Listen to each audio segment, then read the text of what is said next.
Salut, ici Jean-Yves de Potion de Vie, je suis actuellement à Nîmes auprès de Damien. Salut Jean-Yves, merci d'être venu me voir.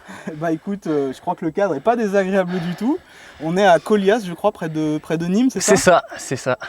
Et donc tu es un lecteur du blog depuis combien de temps maintenant? Ça fait à peu près 1 an.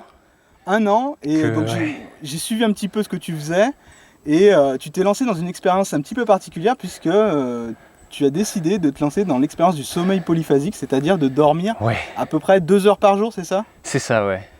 Et alors, la question que j'ai envie de te poser, c'est pourquoi tu as décidé de te lancer dans le sommeil polyphasique? Alors déjà, la première raison, c'est parce que j'en ai entendu parler. Et je voulais savoir si c'était possible. Parce que quand on entend c'est possible de dormir 2 heures par jour. Oui, on entend souvent ça et c'est vrai qu'on ne sait pas trop si c'est... Déjà, on ne sait pas si c'est vrai. Ouais. Et on ne sait pas si ça va pas nous ruiner un peu la santé. Parce que est-ce que c'est vraiment sain? Ouais. Du coup, je vais répondre à ces questions. Le truc, c'est que je voulais vraiment essayer. C'est-à-dire que je voulais pas me contenter de quelqu'un qui me disait c'est possible de dormir 2 heures par jour et qui n'a pas essayé. Je me suis dit comment moi je vais réagir à ça. Et je me suis lancé d'un coup comme ça. Comme ça. Alors, est-ce que tu peux nous raconter un petit peu le jour J, le jour où tu as décidé de commencer? Comment ça s'est passé? Comment tu t'es organisé en fait? Alors, je ne me suis pas organisé du tout. C'est-à-dire que du moment où j'ai découvert ce sommeil polyphasique, j'en avais déjà entendu parler, j'avais entendu des gens qui disaient qu'ils avaient déjà essayé ou qui connaissaient quelqu'un qui avait essayé. Et en fait, je suis tombé sur un article très intéressant de Steve Pavlina. Ouais, d'accord. Voilà. Et je me suis dit, le gars, il a fait ça pendant 5 mois et demi, quelque chose comme ça. Et c'est une des plus longues expériences de sommeil polyphasique Huberman, parce qu'il y a plusieurs types de sommeil polyphasique. On va y revenir. Tranquillement, voilà. Et ça m'a inspiré. Je me suis dit, allez, ce soir, j'essaye. Donc, je ne me suis pas préparé. Il y en a qui font une diète avant, enfin qui se mettent en phase au niveau alimentaire, etc. Toi, tu as fait ça direct, tu t'es dit, allez, j'essaye ce soir et on le fait. Ouais, voilà. Et alors, le premier jour, ça a été comment? La première nuit, entre guillemets? Alors, la première nuit, c'est comme quand vous faites une soirée, comme quand tu fais une soirée et que tu fais une nuit blanche. Donc, tu as un peu la tête dans le pâté. C'est dur quand même. C'est dur.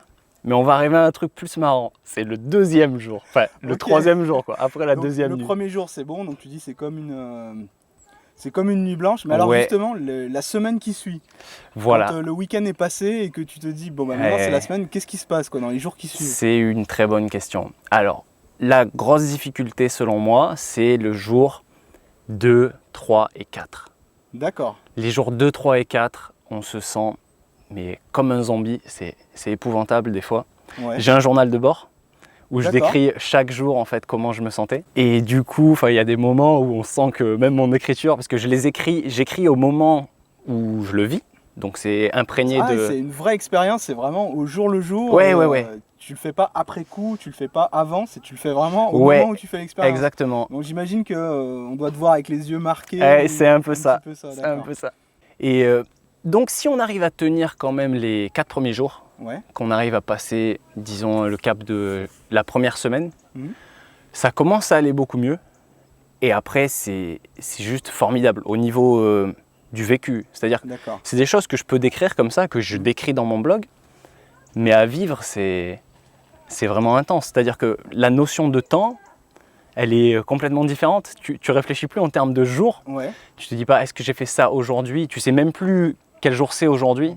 Parce que tu es réveillé la nuit, tu es réveillé le... Et justement, est-ce que ça te déphase pas? Est-ce que ça te détraque pas trop ton quotidien, ton rythme? Ouais, du coup, ça, c'est propre aussi au rythme de vie de chacun. D'accord. Moi, j'ai la chance, enfin, c'est pas une chance puisque c'est un choix, j'en parle aussi sur mon blog, de mener une vie où je suis libre géographiquement et au niveau de mes horaires. Du coup, c'est compatible avec ce style de vie-là. Effectivement, si on a des obligations, etc., c'est plus difficile. Mais je pense que dans une certaine mesure, ça reste possible.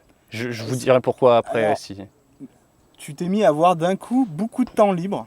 Ouais, c'est ça. Qu'est-ce que tu as fait de tout ton temps libre finalement? Alors, voilà, rien qu'en imaginant qu'on dort 8 heures par nuit en moyenne, passer à 2 heures, Au début, j'étais plutôt à 2h30, quelque chose comme ça, mais après, j'étais vraiment à 2 heures de sommeil par jour, par cycle de 24 heures. Techniquement, comment ça se passait? Tu faisais des siestes d'une demi-heure, c'est ça? Ouais, des siestes de 20 minutes, et des fois, elles durent que 15 minutes, mais d'environ, voilà, d'un peu moins d'une demi-heure. En fait, j'ai une demi-heure, le temps de m'endormir, de dormir et de me réveiller. Donc, tu espaçais tes siestes, on appelle ça des siestes, ouais, c'est ça. De plusieurs heures. Voilà. Et ce rythme particulier s'appelle le rythme Huberman, c'est ça? C'est ça.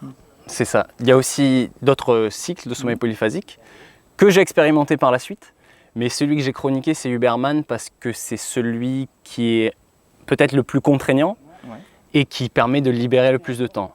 Voilà. Donc tu me demandais ce que je faisais de ce temps-là.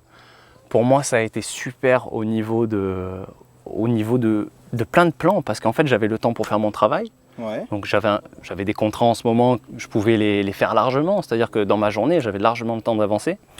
Je me souviens que dans les 2 premiers jours et demi, j'ai fait l'équivalent de 5 jours de travail. C'est-à-dire... c'est énorme. Ouais. Et ça, c'était incroyable. Mais surtout, le truc qui était bien, c'est que je peux aussi me servir de ce temps pour du loisir. Et au niveau de... Et qu'est-ce qu'on fait comme loisir en plein milieu de la nuit? Alors, au tout début, c'était très difficile. Bon, c'est peut-être pas super sexy, mais pendant la nuit, je faisais des tâches de rangement, par exemple. Donc, j'allais... T'avais pas le sommeil qui te tirait à lui Si, parce qu'en fait... chiant, ouais, voilà. Alors, en fait, je vais rapidement faire 3 phases, d'accord? Il y avait des phases de grosse productivité, donc pour le travail, les choses comme ça. La phase de loisir. Donc quand j'avais de l'énergie, souvent je faisais ça en plein milieu de la journée, c'était mon cycle 4, donc c'était l'après-midi, grosso modo, où je passais du temps, je montais, j'allais me promener, je jouais de la guitare. Franchement, c'était le moment privilégié où j'étais en plein soleil. Normalement, c'est le moment où on est censé bosser. Moi, le début d'après-midi, c'était mon moment détente. C'est plutôt pas mal, Ouais. Ça, c'était sympa. Tu as la phase de travail, donc c'était le matin. Quand tu es frais, avec le lever du soleil, je sais pas, il y a un sentiment où tout est possible en fait. Le matin, il y a plein de gens qui sont encore en train de dormir et tu dis, je suis debout, j'ai fait ma journée de travail et des fois, tu te rends compte que vers 10-11 heures du matin, tu as fini ta journée de travail. Tu dis, j'ai le reste de ma journée pour faire ce que je veux. Et effectivement, la troisième partie, c'est la partie difficile au début, puisqu'après cette partie, elle diminue considérablement. Et du coup, c'était la partie où je faisais par exemple le rangement. Ouais, d'accord. Mais du coup, tu finis par prendre du plaisir parce que la vaisselle, par exemple, c'est quelque chose qui est contraignant. C'est clair. La vaisselle, je ne la faisais pas après les repas. Par contre, à 3 heures du matin, je faisais ma vaisselle. Le matin, tout était nickel. Ça va, voilà. C'est fait au moins. Voilà, c'est fait. C'est des choses importantes. Donc, tu as fait cette expérience pendant combien de temps?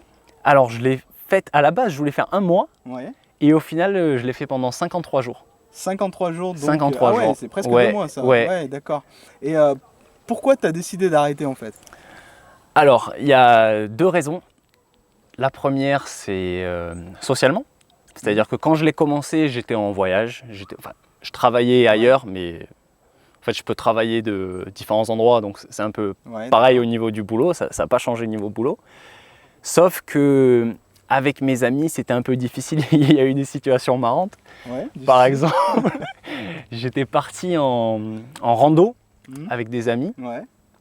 Et 2 fois, je leur ai dit... non, une fois, je l'avais sauté. J'avais sauté une sieste. Je vous expliquerai, sauter les siestes, c'est pas toujours une bonne chose à faire. Des fois, ça va, mais bon, peu importe. Mais à un moment, je leur ai dit, bon là, les gars, j'en peux plus. On fait une pause, je vais dormir, on reprend la rando après. En plein milieu de la rando. Ouais, en plein milieu d'une rando, quoi. T'as cherché un pré et puis t'as dormi, quoi. Ouais, voilà. Ou même quand j'avais des amis à la maison, ça m'est arrivé de dire, excuse-moi, mais là, si tu veux... C'est 19h, tu comprends, je commence à être un peu fatigué. C'était même plutôt 18h, tu vois. Ah ouais, d'accord. Et juste, je dis, si tu peux regarder une série, ce que tu veux, juste le temps que je dorme. Donc, socialement, c'est difficile.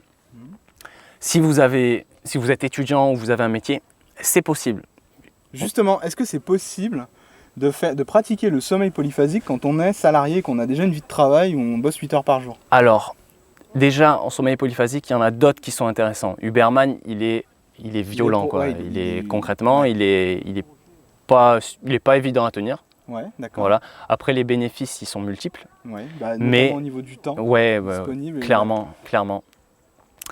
Du coup, si on a un emploi ou qu'on est étudiant, il y a peut-être d'autres rythmes qui sont plus appropriés. Par exemple, Everyman, en 2 mots, c'est une sieste un peu plus longue pendant la nuit et seulement il y a plusieurs variantes, mais entre 1 et 3 siestes dans la journée.